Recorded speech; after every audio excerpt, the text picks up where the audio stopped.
Good evening, everyone, and thank you for being here tonight, MC. We have a good turnout tonight, which is great. My name is John Ketchum. I'm the director of the Northwest Territories Geological Survey, which is one of the groups within the government of Northwest Territories. I'm here tonight to get this annual Camsell public speaking event underway on the 50th anniversary of the Yellowknife Geoscience Forum. So it's kind of a special few days overall for the forum and also for this event. You might notice, based on past experience, that the Camsell event in the past has been one speaker talking about something of broad public interest, usually in the physical sciences.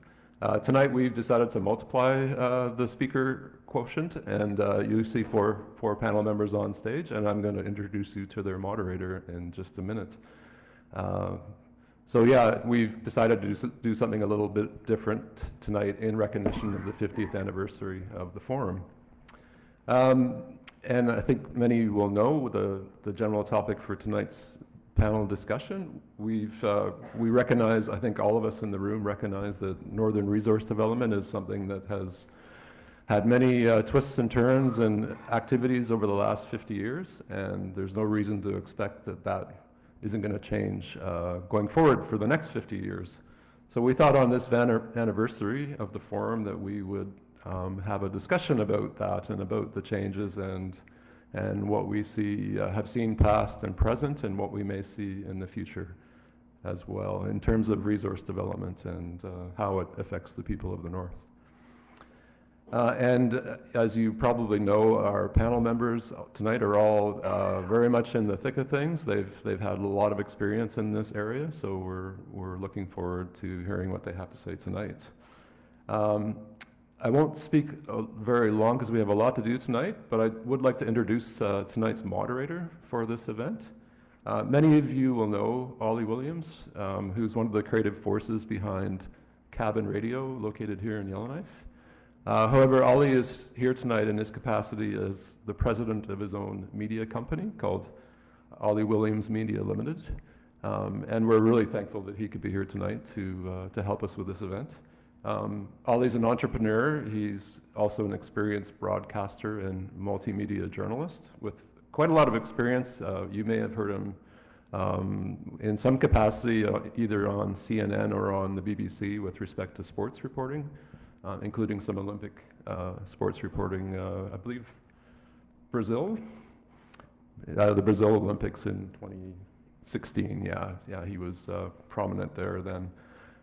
So Ollie has lots of experience in talking to people, and we're going to see another example of that tonight. And with that, I'd like to turn the floor over to Ollie. Thank you.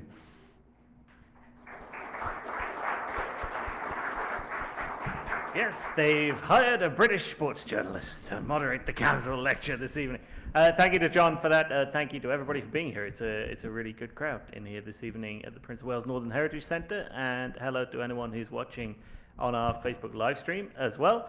It's a real pleasure to be doing this. One has the sense that I'm here as the independent voice.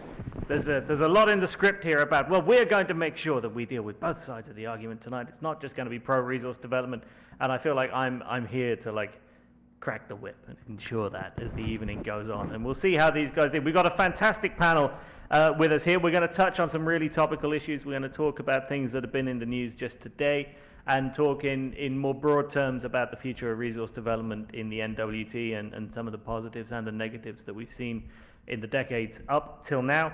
As John said, tonight's a little different. Normally when you come to the Camsell lecture, there's one speaker and they deliver a lecture. This year we're doing it differently. We've got 4 panel members that represent a cross-section of different views and experiences and interests in northern resource development.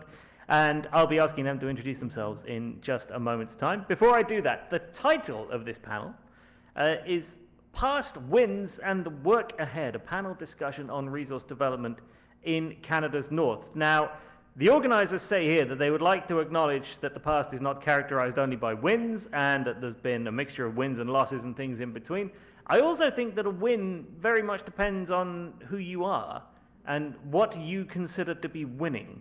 So there's a lot of different ways to define that, and I'm well aware of that as we go on this evening, and we'll ask a lot of questions that will hopefully get a bit more out about that from each of our four panelists. Now, as it says here in the script, this is not just going to be an evening of pro-resource development discussion. It's not going to be the path we go down. If there are lessons from the past that'll benefit us going forward, we're going to explore some of those with the four people in front of us tonight. And the other thing is, the four people we'll be hearing from are all based in Yellowknife, but this discussion is intended to be about pan-northern development, and a couple of these questions will do their best to try to move it out into a sphere beyond Yellowknife, beyond the Northwest Territories as well. We've got essentially introductions and then 5 big questions that we're going to get through as the evening goes on.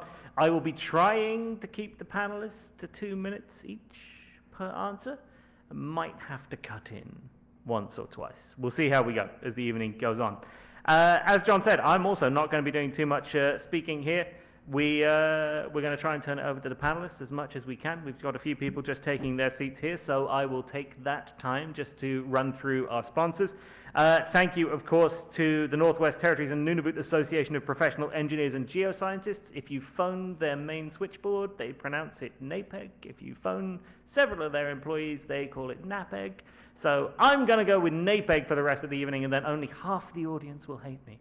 So thank you to them. Thank you to the Northwest Territories Geological Survey. Thank you to the Prince of Wales Northern Heritage Centre and the NWT and Nunavut Chamber of Mines.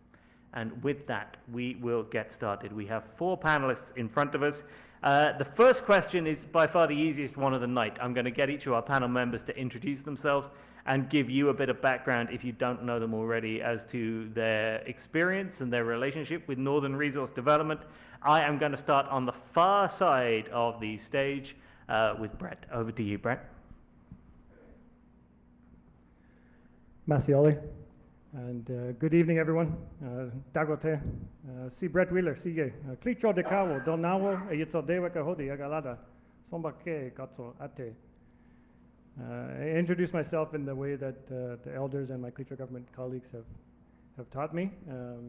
I worked in Northern Resource Management for about 13 years, starting with the Wekiji Land and Water Board, working primarily with the Ekati and Diavik diamond mines, and doing community engagement in Klicho and Acacho communities, including Yellowknife and surrounding area, and working on things around 2010-11, like standard terms and conditions for land use permits and water licenses, as part of a response to regulatory improvement initiatives that were initiated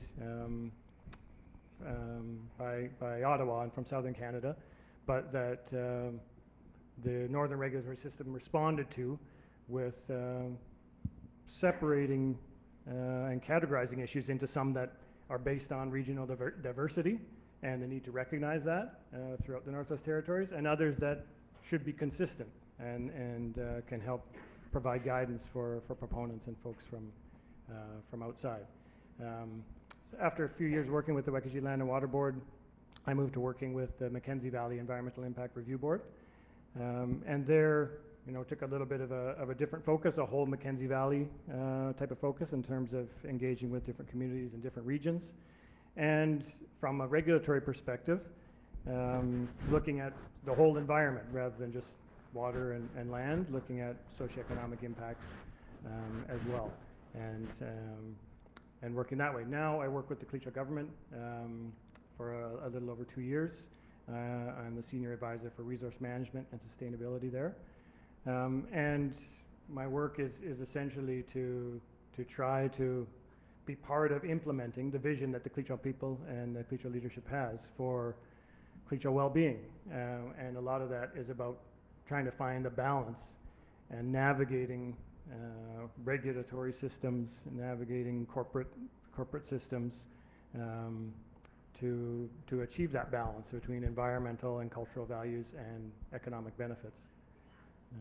I'll stop there. Merci. Thank you very much, Brett. Next to Daryl. Okay, Marcy Thalitson Oelias. My name is Daryl Bolio. I was born and raised here in Yellowknife. I'm a member of the Yellowknife Stena First Nation. I'm not going to say how old I am. But I've been involved in the mining industry probably since I was 17 years old. I actually started with Noranda Exploration, and Lou was working at the Noranda Exploration back in 1975. And so I've been involved in actual working at Giant Mine, Con Mine, mining exploration, and eventually when I was the CEO of Dead On Show, one of my roles, we started the cutting and polishing plant, and we also created Katewi with the Tlicho and the Denisotline and did mine services. And I think that continues on as Katewi Procon now. And another item that, or another business that we created was the diamond valuation. So the Aboriginal Diamond Groups formed a partnership, DICAN, this is Diamonds International Canada, and has been valuating diamonds in Canada since 1998, and I believe they continue to do that. But again, mentioning I'm from the Yellowknife Dene First Nation, and a lot of the people here lived on the land, made their life on the land, and as a younger generation at the time, a lot of us went to residential school, never had a chance to go to land, so I thought, hey, this is a good opportunity in mining exploration to get to see what the elders experienced out there. So I spent quite a number of years, about 17, 18 years on and off, and spent working with Noranda, and I see Gren Thomas is here. I worked on some of Gren's projects, and so we're always reminded as Dene that you know, there's the relationship with the land, and then there's the need that we as humans have from the land and the waters. And moving forward, how do we work that together? So that's a you know, a perpetual question, I think, that Ollie just touched on. So thank you. Merci. Thank you, Daryl. On to Lou. Yeah, my name's Lou Cavello. I first started working in the north in summers of 71 and 72 for the Geological Survey of Canada, and subsequently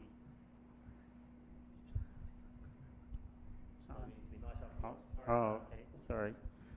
And subsequently ended up working for Noranda starting in 1973 and moving to Yellowknife. I worked as a project geologist for Noranda throughout the mainland Arctic and in the Arctic archipelago from Baffin Island to Victoria Island.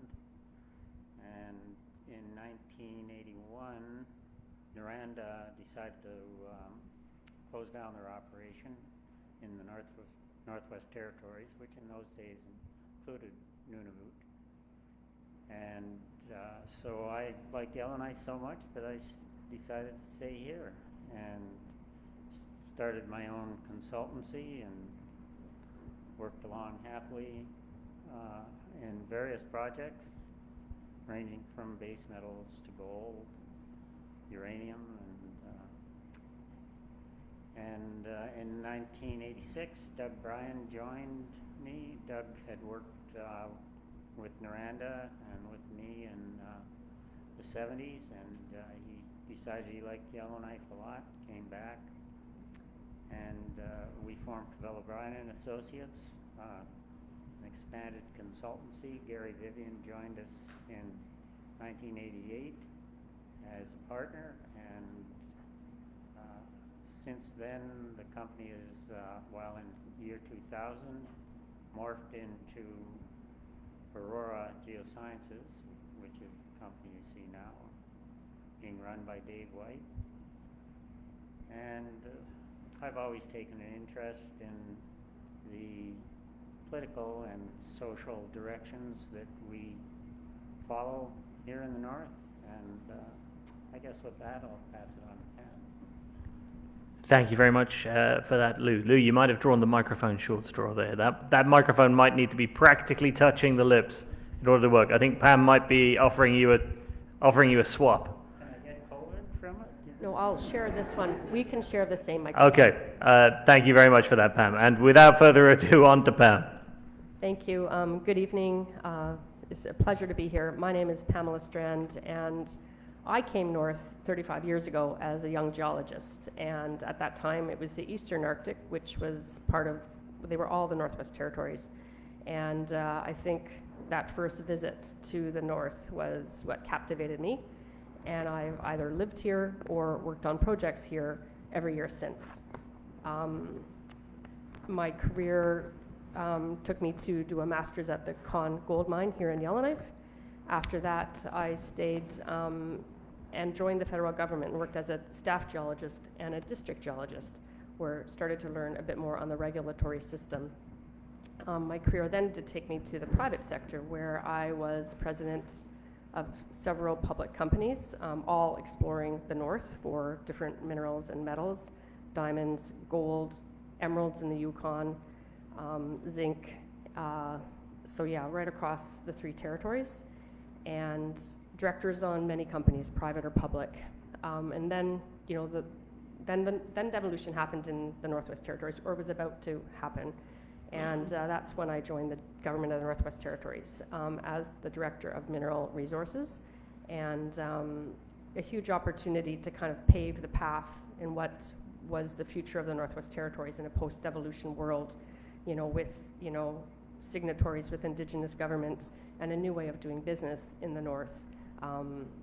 Right now we're working on the Mineral Resources Act in collaboration in co-development with the Indigenous governments here. And so that's a huge project for myself and the team we have. And currently I'm the Deputy Minister of Industry, Tourism and Investment. And I'm very happy to be here today and have this conversation. Merci. Thank you very much to Pam as well. So that is our panel of 4. We're going to keep the order the same for the first of our 5 questions this evening. Quite a broad one to start off with. The North is, as anyone in this room will know, usually a difficult place to explore and to develop resources. Why does Canada have a northern resource industry, and what do you think is sustaining that longevity? And we'll start again with Brett. Merci, Ollie. I guess I'd start with, you know, being over at the Geoscience Forum yesterday and today. And the presentations there, many of them are about the geology of the North and the rich mineral resources that are here. So I think that's one ingredient and one that's fresh in my mind from this morning. Other ones, I think another important one is the openness and the willingness of Indigenous people who were here long before to give this type of industry a try. I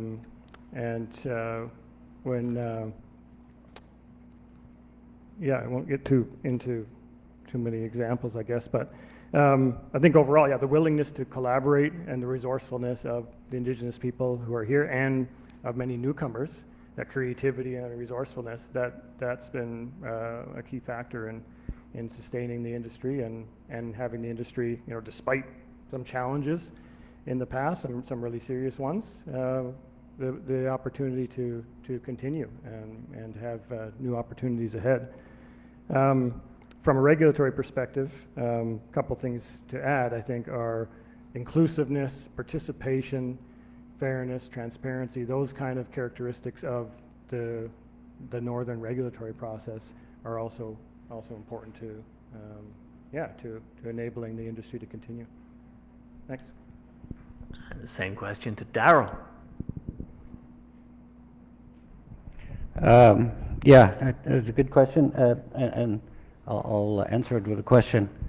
Why do they call the Yellowknives Den of the Yellowknives? It was, I think it was Franklin that Chief Acacho had shown the way from the Arctic Ocean down and back up to the Arctic Ocean.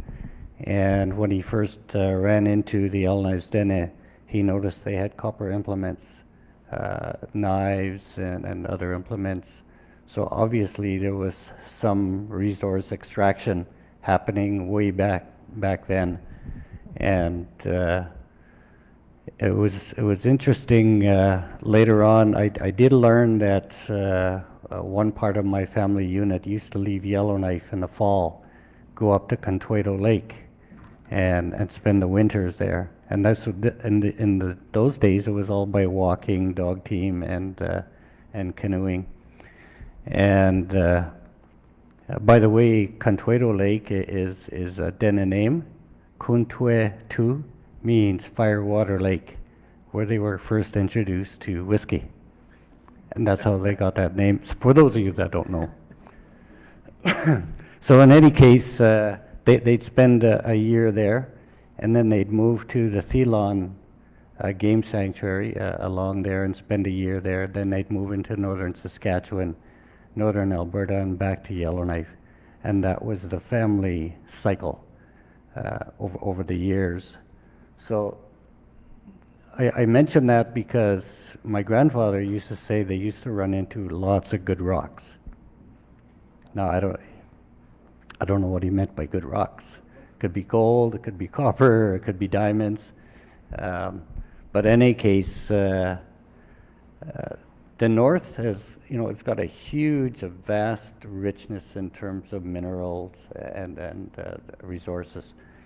And I think, I could be wrong on the percentage that's geologically mapped, but I think it's really, really low. And since 1930s, there's 88 mines that's been developed. Some of them short-lived, because of the Second World War, and some of them a little longer lived, like Giant, and it looks like it's going to live a little longer now. But in any case, the resources are here. Now, yes, we run into the political or the economics of developing those resources. But I think that's going to be a challenge and an opportunity to ensure that Northern and Indigenous people are part and parcel of developing that together. Thank you, Darryl. Lou? Could you repeat the question again? Certainly could, not least for people who've just turned up at the same time. The question is, it's our first main question of the night. The North's usually a pretty difficult place to explore and to develop resources. Why does Canada have a northern resource industry, and what do you think is sustaining that longevity? Well, the main reason we have a northern resource industry is, there's three actually. First one is that there's an innate ability of humans to question and to take problems and particularly challenging ones.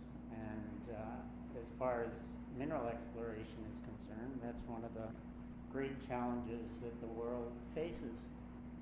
The second one is that the Northwest Territories and Nunavut and the Yukon have a plethora of rich deposits that are rich enough in some cases to support a mining industry regardless of the lack of infrastructure and other impediments. And the third one is that we've had a mining legislation that we inherited from the 19th century that was amongst, and still is, I think, amongst the best in the world. And it greatly facilitated the orderly development of all of Canada, and the Northwest Territories was no exception. Okay, thank you very much, Lou. And Pam? Thank you. I think a number of our panelists here covered a lot of the points I'll bring up, but yeah, I think firstly it's the geological potential and the endowment. you know, the territory is very vast and it's very much undermapped. So I think from the geological perspective, you know, this is the land of where giant mineral deposits can be found. If you guys have been out there flying over the trees or over the tundra, and just imagine trying to find something the size of a football field. You know, it is like finding a needle in a haystack per se. And, you know, the amount of geoscience knowledge is also very low. You know, if you went to Northern Ontario in the Abitibi or in Val-d'Or, you would have, you know, 100 companies exploring, you know, what one company here would have in its tenure, just by virtue of the infrastructure. So I think that first and foremost, you know, we have world-class tungsten, world-class diamonds, zinc, lead, gold. I'm probably going to miss a few, but now it's lithium and now it's rare earths. So, you know, this territory does keep producing phenomenal deposits. And as Lou said, you know, they have to be rich to be mined in the north. Also, I think it's the benefits that it brings and the relationships that it builds. Without the relationships, mines don't get built, but also the benefits. Mining has brought a lot of legacy infrastructure to the north. Tallston was built, you know, because of the Pine Point mine. I remember doing some drilling at Bluefish when I was doing my master's at Con, when Bluefish belonged to the Con mine, as well as Snare. So, you know, there's a lot of, you know, legacy infrastructure that has come here because of the mines. I think we remember that, and opportunities for the future as well. So relationships, geology, and also legacy infrastructure. Thanks. Thank you very much, Pam. A shadow audience has developed in the far side of the room during that first round of questions, full of very polite people who should probably deserve seats. Now's a great time if anyone wants to come down. There's a whole bank of seats down here if anyone wants to come and find somewhere to sit. We'll give you 30 seconds if you want to grab a spot. While people are taking seats, and do come in and make yourselves comfortable in the next 20 seconds, while you're doing that, I'm going to rip the script up and toss it in the garbage, which our panel are going to be thrilled at me for. But having asked you four here, now we're shaking hands and saying hi, we're still doing the panel. I said you could come and take seats. Blimey!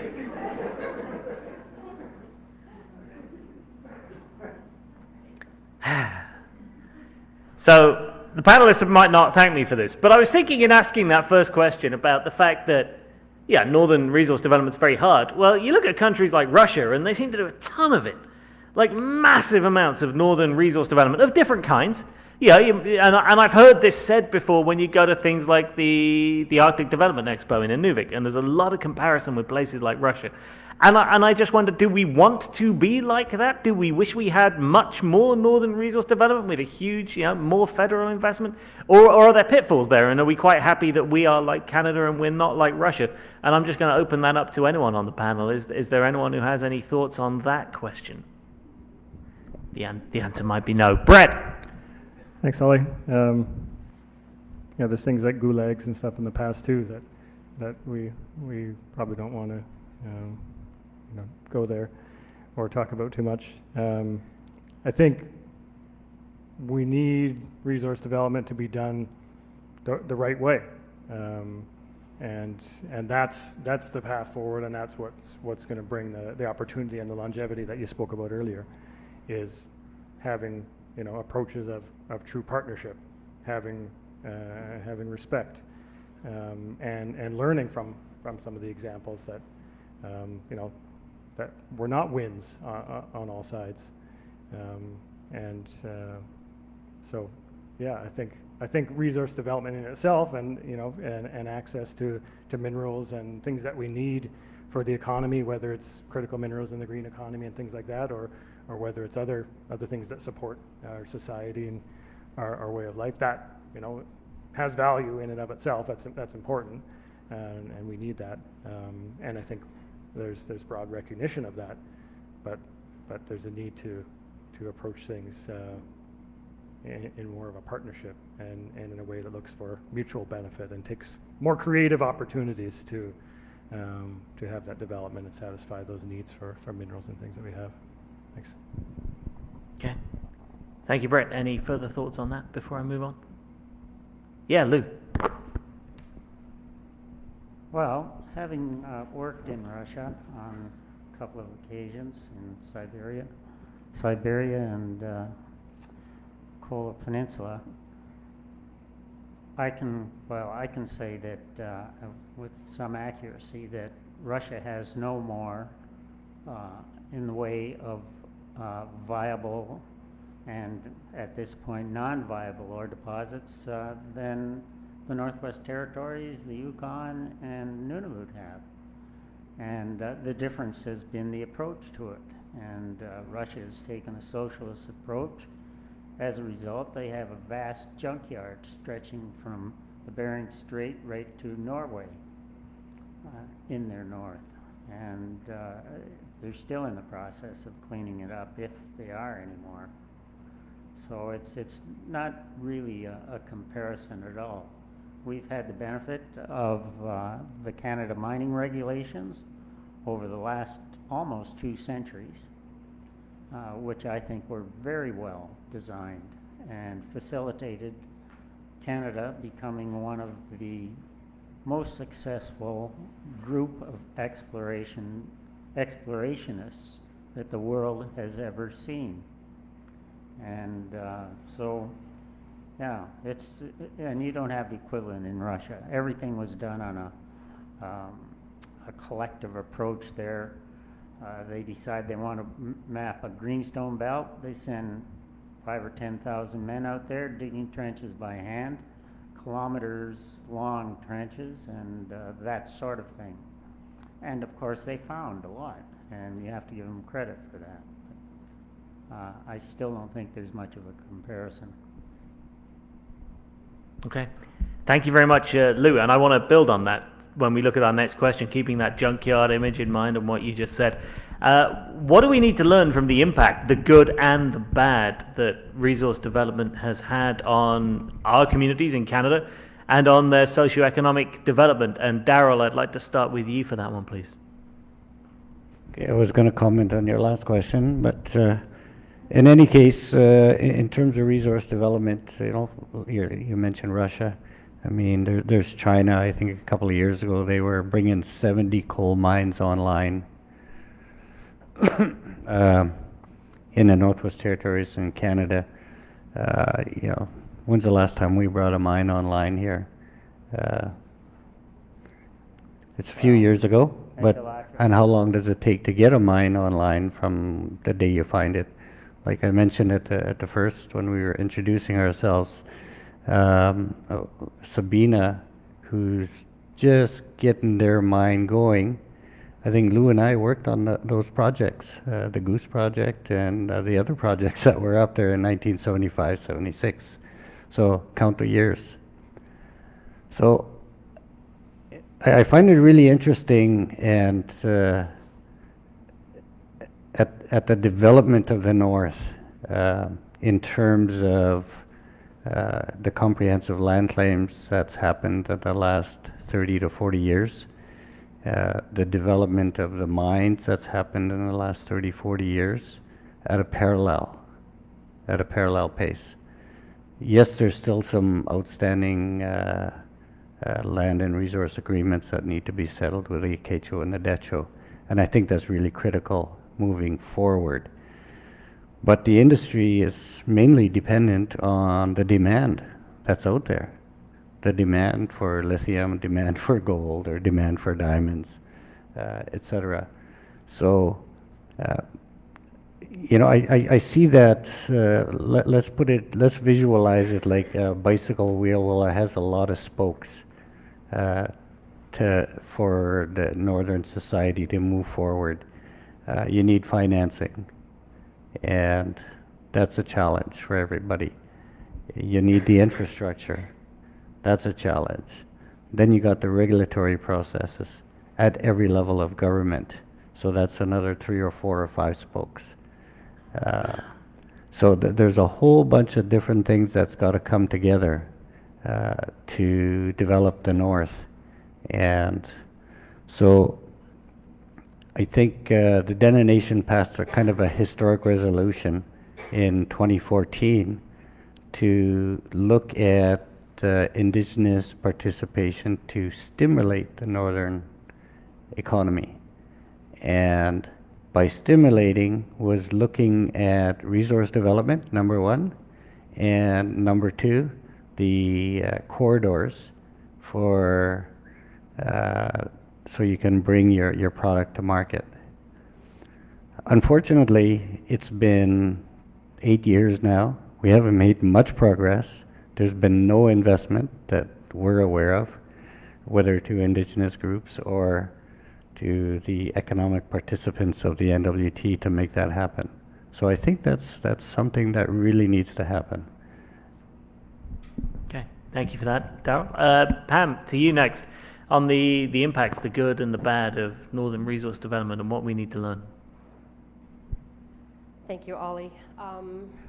When we talk about impacts, my immediate thoughts go towards what we've been implementing with Indigenous governments and proponents called socioeconomic agreements. These were agreements that were signed when the diamond mines were discovered between each company and the government in order to maximize employment and procurement and training because of these mines. So the first ones were signed back in the 90s, and we still have the same agreements. Every new mine signs them as well. So we're just currently doing a review, 25 years later, and that work, will be coming out public. But I think what we've seen as positives are employment and the training and the skilling, the upskilling and the skills development, and also the contracting. We've seen $17 billion from the diamond mines go to northern Indigenous businesses, and the growth of our development corporations owned by Indigenous governments to some of the largest employers outside of government and the diamond mines. Success stories like Datoncho, who continue to take 100% owned a lot of the businesses that they had in joint ventures. The negative, this is where, we do track a number of indicators, and they're social indicators, but it's hard to do direct causality to, the reasons for it, whether it's some social, trends such as, crime or suicide. I don't think you can really make those ties correct to the mining. But what I will say is that, the negative is, maybe opportunities. We see increased opportunities for women. Housing is an issue, and, supports for those workers at the mine. But I think that's where the opportunity lies, is learning and adaptive management to, what we've learned from the mines to future mines. And also the leadership. I think that's a big piece. We've seen, a big difference in whoever is leading projects or leading companies, and the values that they bring to the project and how the company does business. Okay, thank you, Pam. On to Lou. And the question was, what did the mining industry do for the north?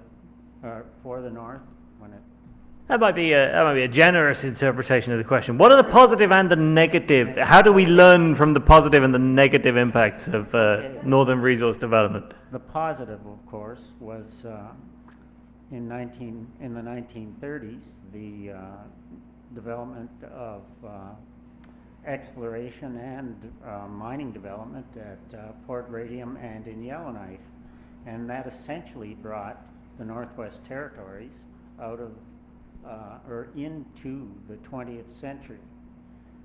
The economy here was largely trapping based and subsistence, and the arrival of mining here created a new paradigm whereby things like power plants, con hydro and snare hydro built by the mines, the development of Pine Point, gold mines here, of course. The negative effects, I think, were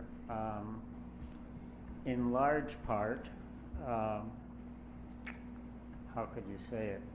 They were not intentional, and they ranged from everything like mine tailings and similar operations being mismanaged to certain abuses of the original inhabitants in some respects. And I think we've gone a long way to mitigate both. Thank you very much, Lou. And over to Brett.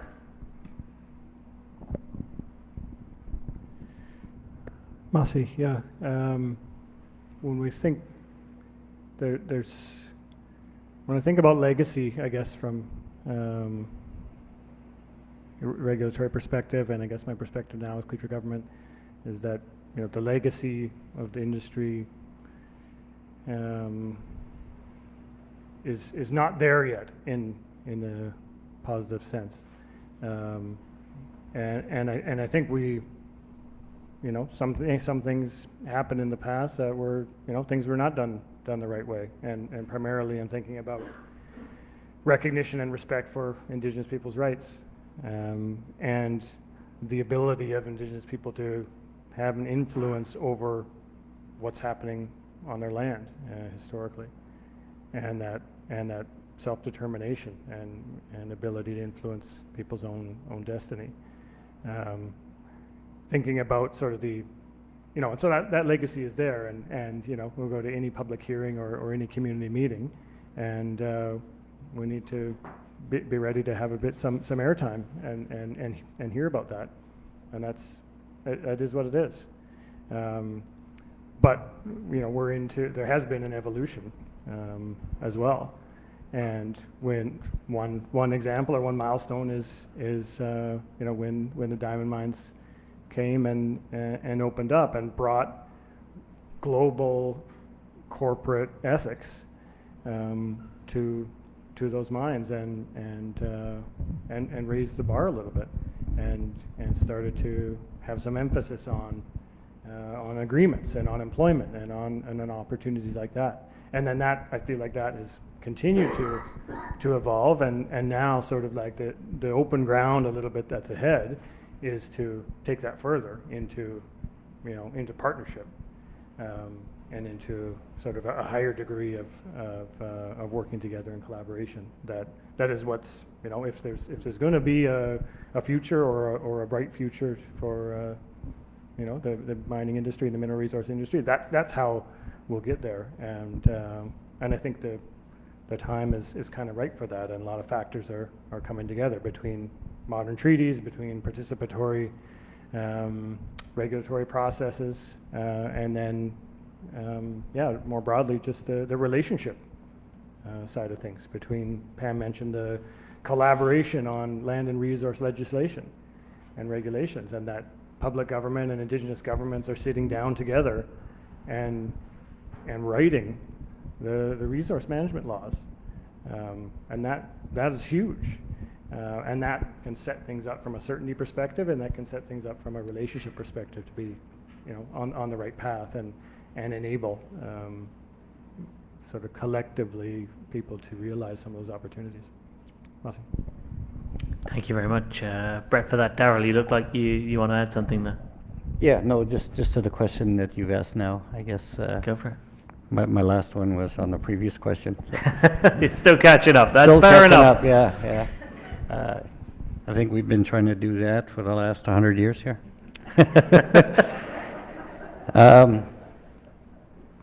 No, I think the impacts, both positive and negative, again, you have to start looking at where you're coming from. What perspective do you have? Is it coming from an individual in one of the communities, or is it coming from the Community Development Corporation, or is it coming from the First Nation government, or is it coming from territorial government, federal government, industry, etc.? So everybody's got a different view, right, on what a win is, or what a positive impact. Yes, there's been a lot of positive, a lot of employment. I think there's been just under 100 Indigenous businesses created since the diamond mines came. Everything from servicing, logistics, supplies, etc. I think at one point we were selling nuts and bolts for 25 cents a piece, but you're selling thousands and thousands of them, right? Of course, the elephant in the room is giant. So, you know, and people always remember the big things. They will always remember that. So a lot of the little wins go into the shadows. Even in the mining exploration side, there was tons and tons of people from just about every community that I've worked in, you know, for Resolution, Tlutsuke. Actually, there's still one guy in Tlutsuke that still does mining exploration work, not only Carl Williams and Yellowknife here, and there's very few, very few that do that. And we see that mining exploration is down considerably. I remember I grew up on the island here, and planes were taking off from 4 or 5 in the morning, constantly all day, taking off and landing. I'm lucky if there's a plane or two that comes by the house anymore. So, you know, you can really tell. And you can tell by the livelihood of Yellowknife. You know, it was hustling and bustling. Now it isn't. So you can really see it in society. So yeah, it depends on where you're coming from in terms of those positive impacts and the negatives. But again, that's a balance that, you know, we all pursue. Mercy. Thanks, Darryl.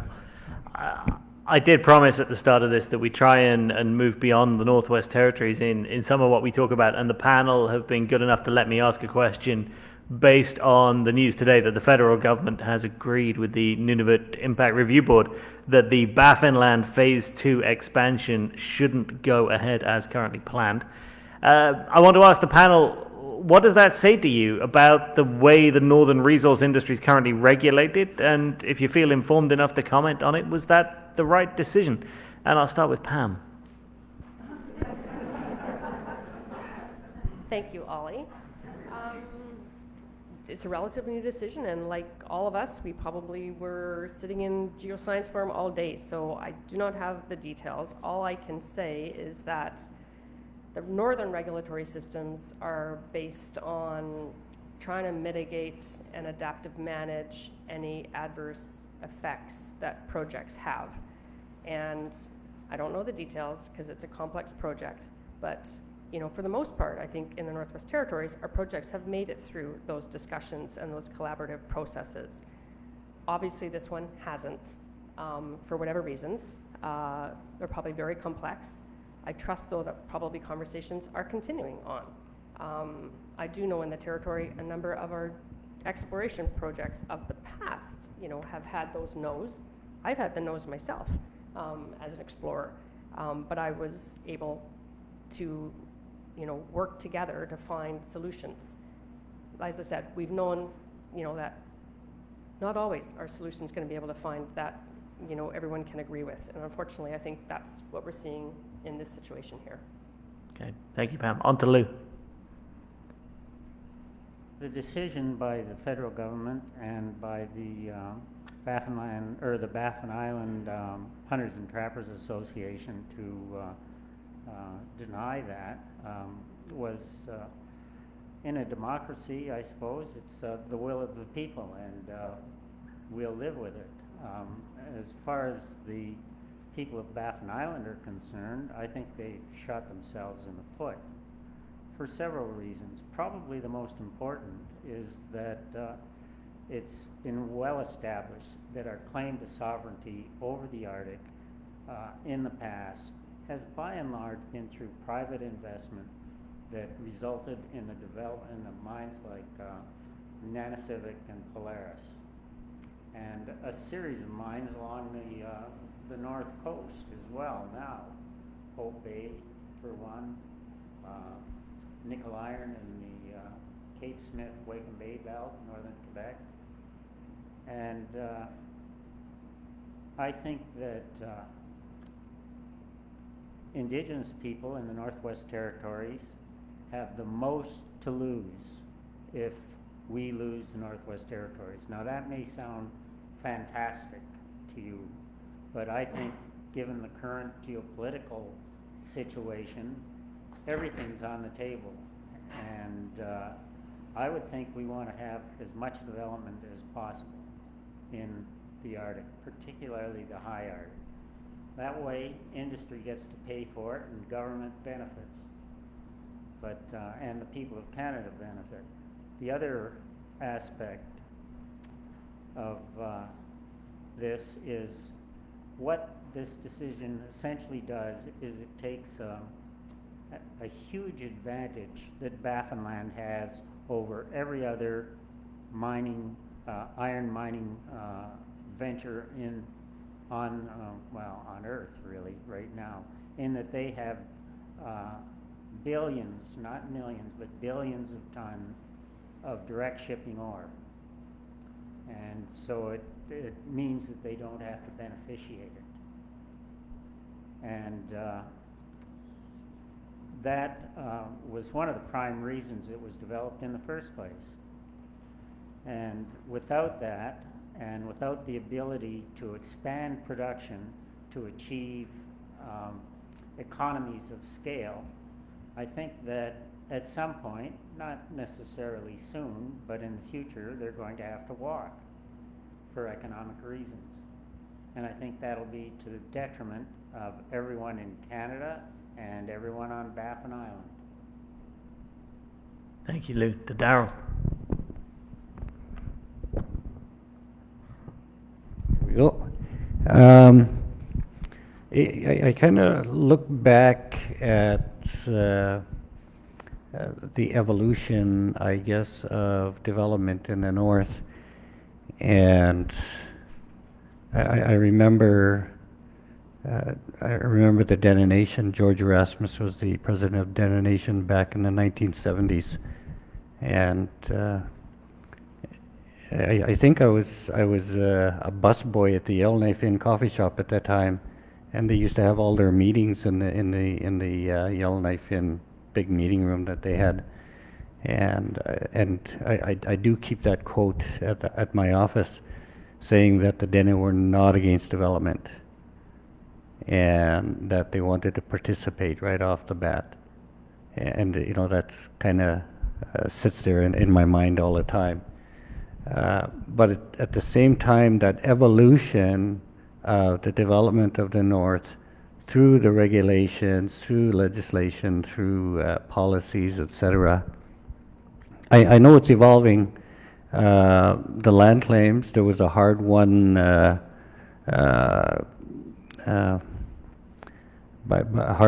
fight by the Indigenous people to participate on the land and the regulatory boards. And I don't think the intent was there to not move ahead with development. It was to participate in that. What I'm seeing in the last decade or so is the multitude and the layers of government in decision making, from the federal, territorial, Indigenous. Then there you got the boards, you got the communities. As I said, like the bicycles spoke, everybody is in there, and the question is, who's in charge? Who's in charge? Who do I have to see, to get a land use permit or a water permit? I mean, recently I think it was 40 days to get a permit in Newfoundland and 200 or 600 or 700 days in the Northwest Territories. That's a bit of a stretch, but that's what I'm hearing in Toronto and Vancouver. Thank you. I see. Darrell. Brett. Thanks, Ollie. I hope it's still 50 or 60 days to get a land use permit in the Mackenzie Valley. That's what I remember anyway. And it is interesting, the layers that you mentioned, Darrell. And because, working with Cleatro government is also a proponent and also goes and gets land use permits. And it's a helpful perspective to go through the process as well and see it from all the angles. And that's it's a little bit off topic there, but that's something that in terms of people working in the north and staying in the north, moving around from communities, different communities in Yellowknife, and working with industry and working with boards and working with public government and working with indigenous governments. That is such a strength, I think, that is starting to be built up in the north, that to be able to see issues and challenges from multiple perspectives. When I don't know the details, I know it was a proposed expansion. If I was still working at the review board here in the Mackenzie Valley, I probably would have followed it a lot more closely, being an environmental assessment decision. My assumption and the principle that I would operate on is that the decision was the right one. That's my assumption, and I'd say that because the decision was made by the co-management board, the structure that was set up in the modern treaty under the Nunavut Land Claim Agreement, and that's the structure that public government and the Inuit of Nunavut agreed to establish to consider the impacts and benefits, and you know, most of the time I think the developments are approved. But if the balance is not there, then I think it has to be a real option. There has to be real decision-making power, not just advisory, because otherwise the Indigenous people and the whole agreement that was established is not followed through on. And then you lose the certainty as well, to Darrell's point, if you don't know at which level. And so I think even just on that basis, that the federal minister agreed with and didn't start tinkering with the decision that came through that that modern treaty process that was set up for shared decision making. That makes me assume, at least again without knowing all the details, that's the right decision. Mossy. Thank you very much to Brett, and thanks to all our panelists for answering that. I realize it's a complex file, and that's something that's only just happened a matter of hours ago. We've got a couple of questions left here in this phase of proceedings. The next one, and Darrell, I'm going to come back to you first on this. Northern Indigenous communities and organizations remain underrepresented in resource development. Why is that, and what isn't happening that should be happening to change that, Darrell? As I mentioned earlier, I think the intent is to participate more fully in northern resource development. And as I mentioned, the Dene Nation and some of the regional councils have expressed that they want to participate. And of course, with the diamond mines, there was participation, maybe not to its fullest extent that the expectation was there, but there was that development. And so I can only foresee, if there's other developments, that there would be, we all learn as we go along, but it's to the limitation of what the economics of that project is going to be. But in terms of preparing for that, I think the federal government has completely failed in terms of preparing and working with Indigenous people to get prepared for resource development. Because, as I said earlier, 50 years ago, they said they wanted to participate. So, and it's never too late. You can start doing that. And recently, we were participating in the NWT Indigenous Economic Coalition, and the whole idea there was to stimulate the northern economy and look at the infrastructure that's required: energy, transportation, communication, etc. I can tell you, in the 4 years that we've been promoting this, we haven't made it beyond the first step. So that clearly tells you where the priorities are. If a majority of the population of the NWT, which is Indigenous, wants to stimulate resource development, but does not have the resources to do that. And I'm not blaming anybody, but I think it's a combination of all of us not working together and really prioritizing what needs to be done. You know, settle the occasional claims, settle the detrimental claims.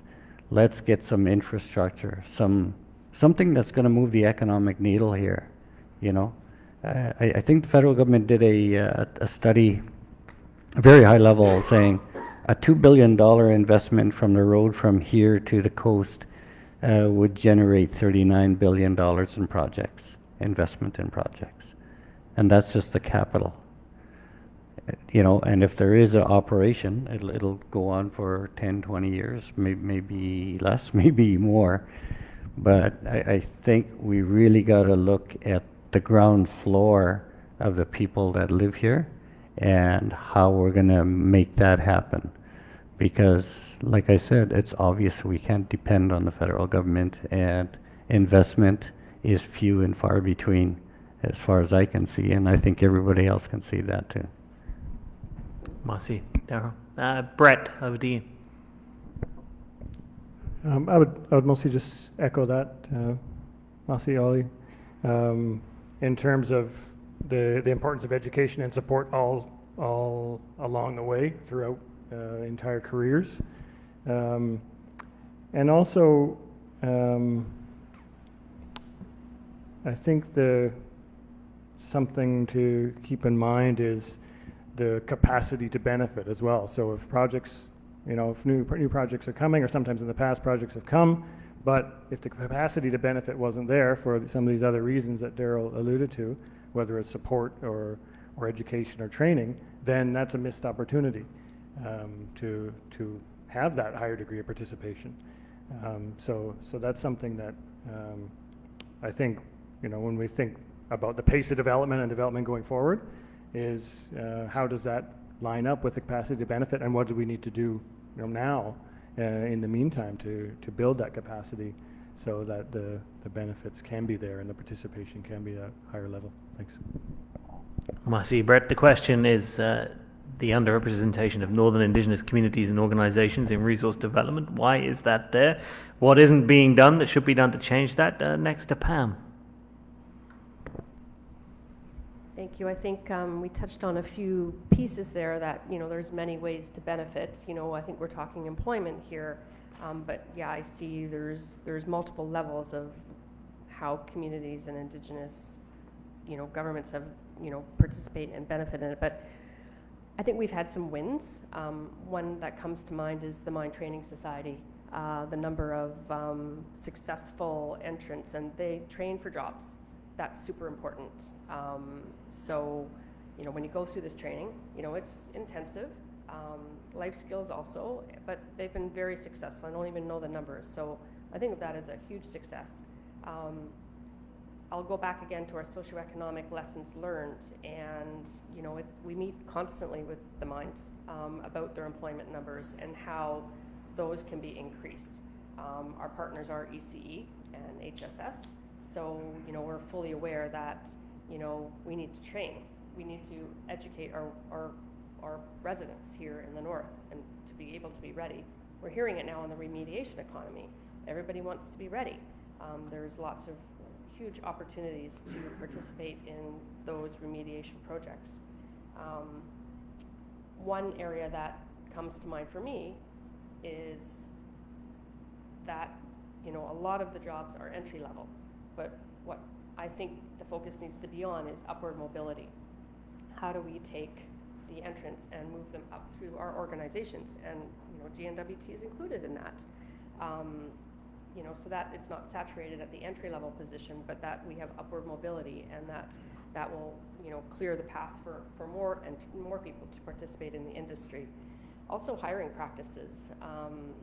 You know, it's an in-person world, even though we live in a virtual world, and it makes a world of a difference to be able to have those conversations and meet in person rather than, you know, just, you know, sending your resume online.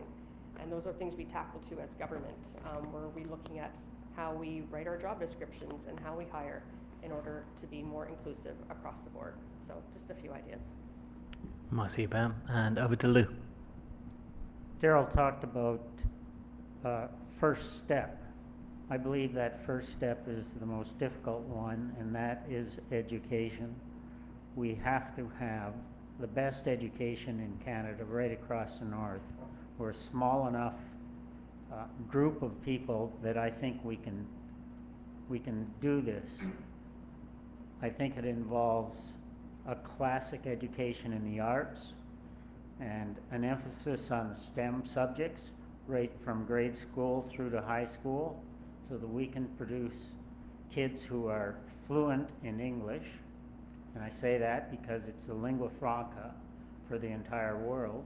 It'll give our kids the best possible start they can have in life.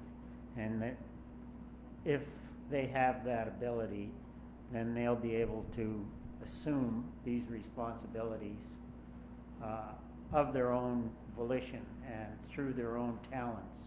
And I think this is particularly important in the settlements, right across the Arctic, right from Baffin Island to the Yukon. Thank you very much to Lou and to all the panelists for that one. We got time for one more question before we move to the end of proceedings, and I hand back to John here. The last one I'm going to ask looks ahead to the next 50 years and the likelihood that those are going to be dominated by the likes of climate change, sustainability, energy security, reconciliation as well. And I want to ask our panelists each as almost a closing statement of sorts. What are the big things in that the North and Northern Resource Development have to get right? What advice would you give to industry, to governments, to residents to make the most of the decades coming up ahead of us and all of those challenges? And I'm going to start off with Brett. Masi, I think I tried to touch on it a few times, but I think the way forward is more collaboration and building true partnerships. I think another part of it is fully embracing the modern treaty system of resource management that's in place now, and there's some gaps and still some works in progress. Also, I think we all need to get comfortable with the idea of Indigenous leadership and calm the fears that I think are somewhat irrational, that Indigenous people do not know what's best for them, or Indigenous people will shoot themselves in the foot and cut off future opportunities if they're in the lead, if they're taking the lead on decision making. And I think it's happening. These positive approaches are happening. The collaboration is happening on the legislation. I mentioned that earlier. And again, it's sort of it needs an openness and from everyone, and we need to embrace that and lean into it. There's always going to be uncertainty. No matter how much information we gather, how good the financial models are, so on and so forth. But if we can lean into that in the spirit of true collaboration and true partnership, then I think that's what will take us forward.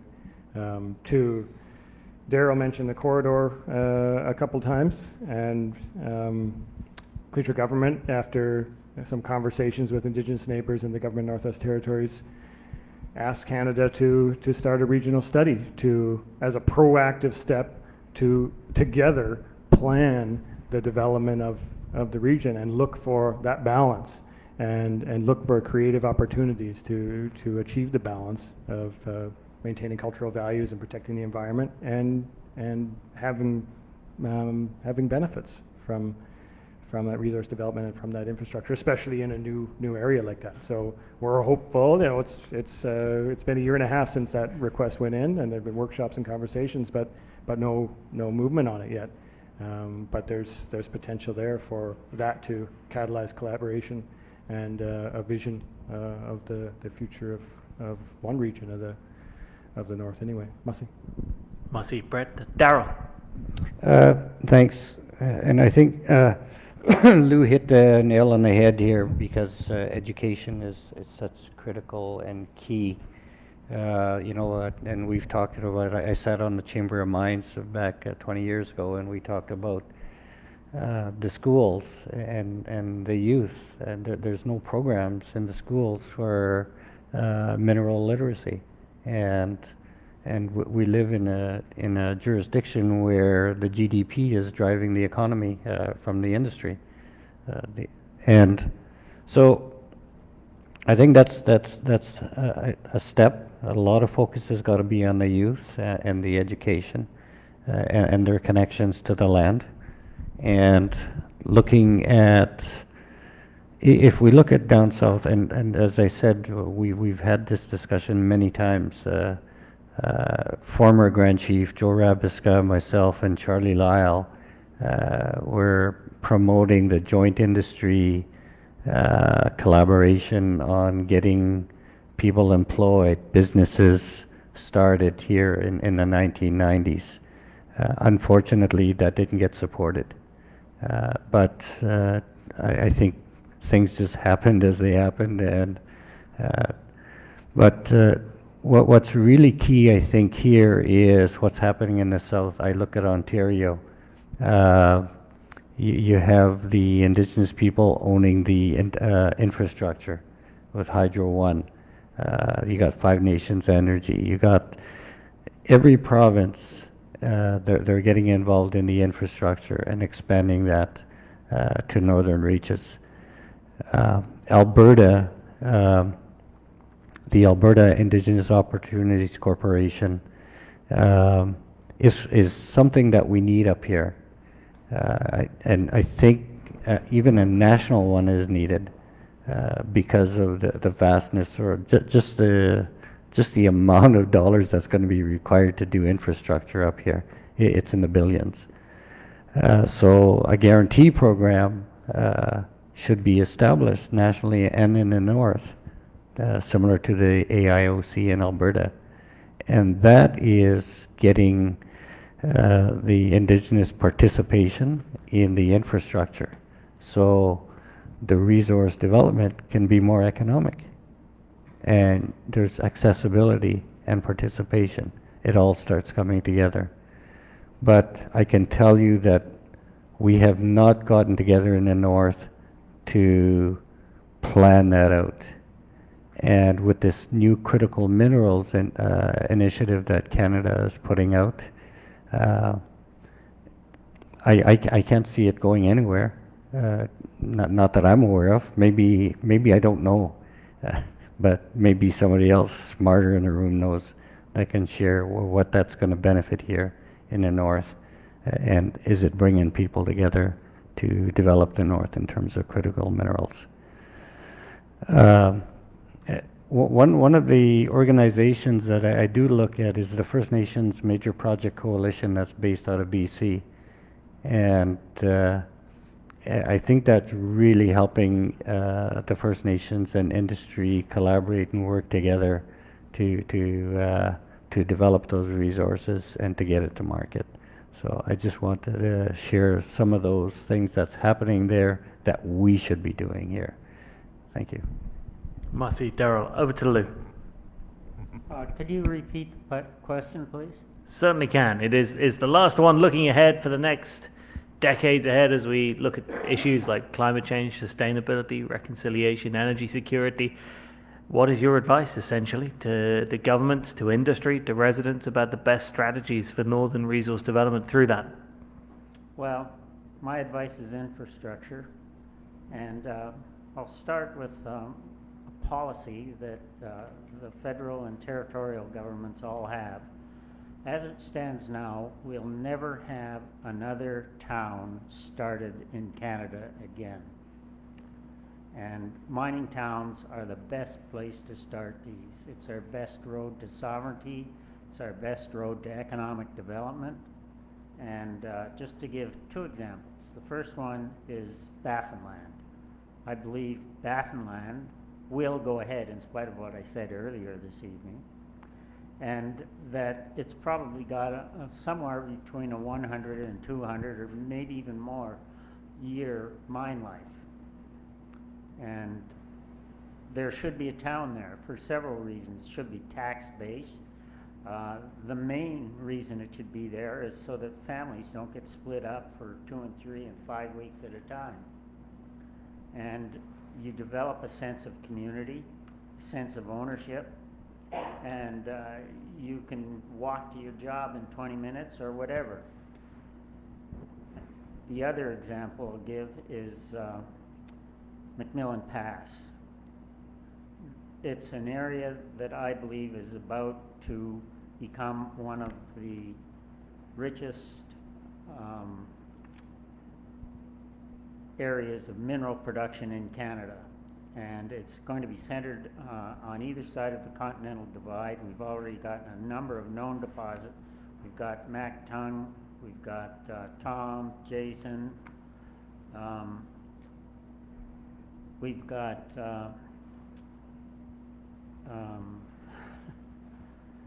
the largest lead zinc deposit, probably the largest lead zinc deposit in the world there, with Howard's Pass. And you might have looked at the mining news yesterday, and an outfit by the name of Snowline Gold just pulled their second incredible intersection on what's called the Valley deposit in the Selwyn Basin, about 40 kilometers west of the divide, i.e. west of the border between the Yukon and the Northwest Territories. I believe that this has opened up an entirely new district, and I believe we're going to see production there that will dwarf production in many other places in Canada, certainly not all of them. But this is a new thing. We should be right now looking at rebuilding the Canal Road from the Mackenzie River, entering into negotiations with the Yukon government on building a town that perhaps straddles the border, similar to Lloydminster, and establishing transportation routes both from the Yukon and from the Mackenzie River to that area. I think that that's something that we should look forward to. Merci Lou, and across the pan. Thanks. I think I'll go in a slightly different focus. So I just wanted first to speak about that public education piece, or maybe not education, I say information. I think there are a number of collaborative projects underway that I think have potential to, get information out, such as our Mining Matters that is in the schools, or Mining North Works, which is partnering with the Chamber of Mines, and also our READY program. So I think those all would be important tools that should grow, and they're about getting information out so that people have information and knowledge to make decisions. That's first. Secondly, I think that the mindset is changing, and I've really heard some very innovative new ideas coming up. I recently heard that somebody, a proponent say, building the mine is the easy part. The engineering is the easy part. And then we've also had discussions about reimagining closure. And these are for mines that, are closing, and, is there something that could be a legacy project that could be there after the mine is closed, such as, a cultural center or a wellness center. And then merging all those ideas, there's a few proponents out there that are saying, well, how about we imagine the mine together from the beginning? Let's see what everybody might want in the mine. So it's kind of a co-development, a cooperative approach to try and figure that out up front. And maybe in that way, you can decide what that legacy project might be, whether it, is, Cisco's Pine Point mine, which is, a stone's throw from Hay River, and is that a future subdivision of Hay River? There are all these things that can happen because mines do bring infrastructure, and that infrastructure can be very important after a mine is closed. I also think that the nature of financing for mineral projects has changed. We've heard this globally. They are relying on projects being net zero, right from mine to end product. They're looking at partnerships, such as ESG. We always hear this buzzword, environmental, social governance, or ESGI, adding the Indigenous to the ESG and ESGI. And I think that the Northwest Territories has a huge up on many jurisdictions, because we've been doing this for 20 years. I think we heard it across the panel here, longer than 20 years, whether it's the co-management regulatory regime our royalty sharing, our devolution agreement, which is ingrained, you know, in the Constitution and with our modern treaties. And that's what's led to the collaborative work that we're doing right now in the Northwest Territories for the future of mining. And then partnerships. The First Nations Major Project Coalition, absolutely. They're doing great work at bringing people, uniting people to solve problems and work on projects together. And it's the ownership piece, whether it's ownership in the roads or the power plants or equity. We've heard that. What does that look like? What's the next version of the impact benefit agreements that mines currently have? How are they going to evolve? I think those are all important questions. And I think lastly, you know, just to plug that, I think we can jointly all tell our story together. Instead of being in silos, how do we all tell the story of the Northwest Territories from every perspective? Because we're all ambassadors, and I think that's an important piece. I think we could have been, I think we might have been more divided in the past, but you know, the more and more we have panels like this and conferences like this, I think that we all share, you know, a vision for the future that's very collaborative, that we need to kind of unite to tell that story. Merci, Pam, and thank you to all of the panel. I hope that if they are able to do so, they'll hang around just for a few minutes at the end to take questions in person from the audience here in the auditorium. We are almost out of time, so just before we go, I'd like to bring back up to the podium John Ketchum.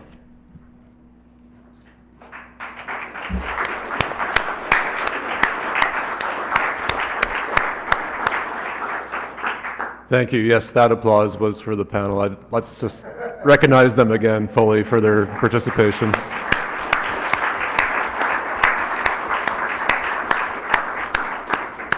Yeah, I just want to thank a number of people and also recognize our sponsors one more time, starting with the sponsors. We're in the Prince of Wales Northern Heritage Centre here, and I want to thank in particular Mary Buckland for making a lot of things happen tonight. Thank you, Mary. The Nunavut NWT and Nunavut Chamber of Mines is a part of this evening as well, of course, as is NAPEG, both very important sponsors, and also staff at the Geological Survey for all of their work in putting this evening together tonight.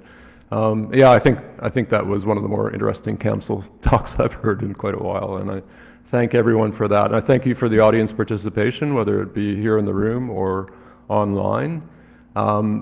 We usually have a tradition of giving out gifts to our speakers, and tonight is no exception.